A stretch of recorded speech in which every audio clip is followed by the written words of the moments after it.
नमस्कार मंडळी, स्वागत आहे तुमचं आजच्या नवीन ब्लॉगमध्ये. तर मी आता खुरपून आले वांगे आणि घरी आल्याच्यानंतर मला हे बोलले की चल तुला मी वडापाव वगैरे खायला नेतो. मग त्यांना म्हटलं जर मला सिद्धेश्वर मंदिरात न्याल तरच मी पण येईल, नाहीतर मग नको. कारण मग नुसतं वडापाव खाण्यासाठी जायचं, मग ते मला काही वडापावची एवढी आवड पण नाही आहे. मग ते बोलले चल मंदिरात पण घेऊन जातो, कारण आता श्रावण महिना आहे आणि मी हे दोन्ही सोमवारी गेले नव्हते. म्हटलं चला आज आहे वेळ तर जाऊन यावं. मग जाता जाता मग मंदिरात गेलो. सिद्धेश्वर महाराजांच्या जे की बोरीला आहे, आमच्या जवळच आहे, 2-3 किलोमीटरवरती.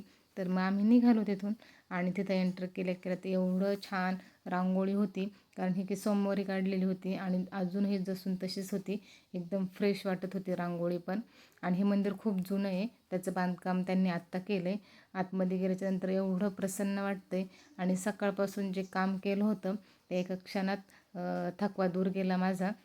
आणि मस्त असं दर्शन घेतलं, कारण आज की गर्दी पण नव्हती, त्यामुळं दर्शन पण मस्त झालं. आणि मंदिरात गेल्याच्यानंतर एकदम प्रसन्न वाटतं, एकदम छान वाटतं. दर्शन वगैरे झालं मस्त असं. आणि मग आम्ही निघालो बोरीला वडापाव खायला. तर तिथे वडापाव वगैरे घेतला आणि आम्हाला उशीरच झाला होता. पण म्हटलं चला आता वडापाव घेऊ आणि घरच्यांना पण घ्यायचा होता वडापाव. मग आम्ही खाल्ला आणि घरच्यांना पण वडापाव घेतला. तर कसा वाटला व्हिडिओ आवडल्यास व्हिडिओला लाईक करा, सबस्क्राईब करा आणि भेटूया पुन्हा अशाच एका छानशा मिनी ब्लॉगमध्ये. व्हिडिओ पाहिल्याबद्दल सगळ्यांचे मनापासून धन्यवाद. चला भेटूया पुढच्या ब्लॉगमध्ये. बाय.